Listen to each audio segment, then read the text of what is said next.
Assalamualaikum warahmatullahi wabarakatuh. Perkenalkan nama saya Nina Amelia dari kelas M243. Di sini saya akan menjelaskan mengenai materi tata surya, ilmu pengetahuan alam di kelas 4. Jadi selanjutnya ada pendahuluan. Tata surya adalah bagian dari alam semesta yang terdiri dari matahari sebagai pusat dan benda-benda langit yang mengelilinginya. Dengan mempelajari tata surya, kita dapat memahami lebih banyak tentang planet-planet, termasuk bumi, tempat kita tinggal, serta mengenal benda langit lainnya seperti bulan, komet, dan asteroid. Materi ini membantu kita mengenal alam semesta secara lebih luas. Jadi, selanjutnya, apa sih itu tata surya? Jadi, tata surya merupakan sistem yang terdiri dari matahari sebagai pusat dan benda-benda langit yang mengelilinginya, seperti planet, satelit, asteroid, dan komet. Dengan mempelajari tata surya, kita dapat mengetahui urutan planet, perbedaan antara bintang, planet, dan satelit, serta memahami pentingnya rotasi dan revolusi bumi. Pengetahuan ini dapat membantu kita lebih memahami alam semesta dan posisi bumi di dalamnya. Selanjutnya, ada ciri-ciri tata surya. Yang pertama, pusatnya adalah matahari. Yang kedua, terdiri dari planet dan benda langit lainnya. Yang ketiga, semua benda langit bergerak mengelilingi matahari. Dan yang keempat, karena adanya gaya gravitasi yang mengatur gerakannya. Dan yang kelima, jarak antar planet sangat jauh. Jadi, selanjutnya planet dalam tata surya. Yang pertama itu ada matahari, Merkurius, Venus, Bumi, Mars, Jupiter, Saturnus, Uranus, dan Neptunus. Adapun pengertian dari planet. Planet adalah anggota utama tata surya. Semua planet bergerak, gerakannya ada yang disebut revolusi dan ada yang disebut rotasi. Jadi, revolusi adalah gerakan planet memutari matahari, sedangkan rotasi adalah gerakan planet yang berputar pada sumbunya.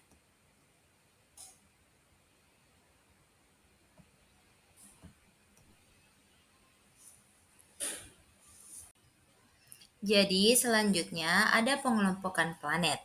Jadi, planet terbagi menjadi dua, yaitu planet luar dan planet dalam.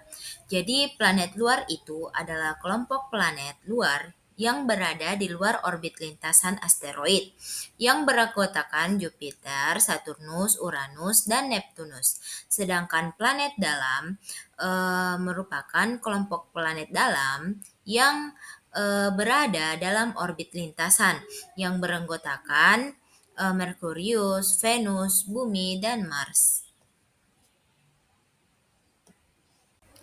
Jadi selanjutnya itu ada benda langit lain dalam tata surya. Yang pertama itu ada satelit. Satelit itu adalah suatu objek yang mengorbit planet, bulan, atau benda astronomi lainnya. Satelit dapat dibedakan menjadi dua kategori, yaitu satelit buatan dan satelit alami. Satelit buatan adalah objek yang dibuat oleh manusia dan diluncurkan ke orbit untuk tujuan tertentu. Sedangkan satelit alami adalah objek yang terbentuk secara alami dan mengorbit planet atau benda langit lainnya. Jadi yang kedua itu ada bulan. Bulan adalah satelit alami yang mengorbit bumi. Bulan adalah benda langit yang paling terang setelah matahari. Meskipun demikian, cahayanya yang terang itu bukan berasal dari dirinya sendiri. Bulan memancarkan cahaya yang diterimanya dari matahari dan dipantulkan ke bumi. Jarak yang tepat antara bulan dan bumi menyebabkan gaya gravitasi bulan turut berperan dalam menjaga kestabilan bumi. Jadi selanjutnya itu ada asteroid. Jadi asteroid itu adalah objek kecil yang terdiri dari batuan dan logam yang mengorbit matahari. Sebagian besar asteroid ditemukan di sabuk asteroid yang terletak antara planet Mars dan Jupiter. Tetapi mereka juga dapat ditemukan di berbagai di lokasi di tata surya. Selanjutnya itu ada meteoroid. Jadi, meteoroid adalah objek kecil yang berada di ruang angkasa dan berukuran lebih kecil dari asteroid. Dan selanjutnya itu ada meteor. Jadi, meteor adalah fenomena yang terjadi ketika meteoroid memasuki atmosfer bumi dan terbakar akibat gesekan dengan udara, menciptakan jejak cahaya yang sering disebut dengan bintang jatuh. Jadi selanjutnya ada meteorit. Jadi meteorit itu adalah bagian dari meteorit yang berhasil bertahan saat memasuki atmosfer dan mencapai permukaan bumi. Jadi selanjutnya itu ada komet. Jadi komet adalah benda langit yang berasal dari sisa-sisa pembentukan tata surya. Komet dapat berupa debu, batu, maupun es, seperti juga benda langit lainnya di tata surya. Sisa-sisa pembentukan tata surya ini bergerak mengikuti orbit tertentu. Saat posisinya terlalu terdekat dengan matahari, komet menjadi panas dan memuntahkan gas dan debu, seringkali diikuti oleh ekor yang terlihat. Jadi, selanjutnya, kesimpulan. Jadi, kesimpulan yang dapat saya ambil dari materi tata surya ini, eee, yaitu tata surya merupakan sistem yang terdiri dari matahari sebagai pusat dan benda-benda langit yang mengelilinginya, seperti planet, satelit, asteroid, dan komet.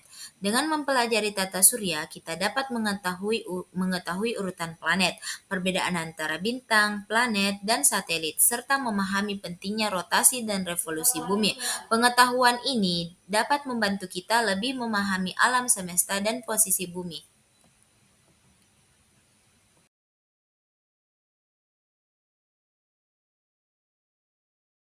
Jadi, itulah tadi presentasi dari saya mengenai materi tata surya IPA di SD kelas 4. Kurang lebihnya mohon dimaafkan. Wassalamualaikum warahmatullahi wabarakatuh.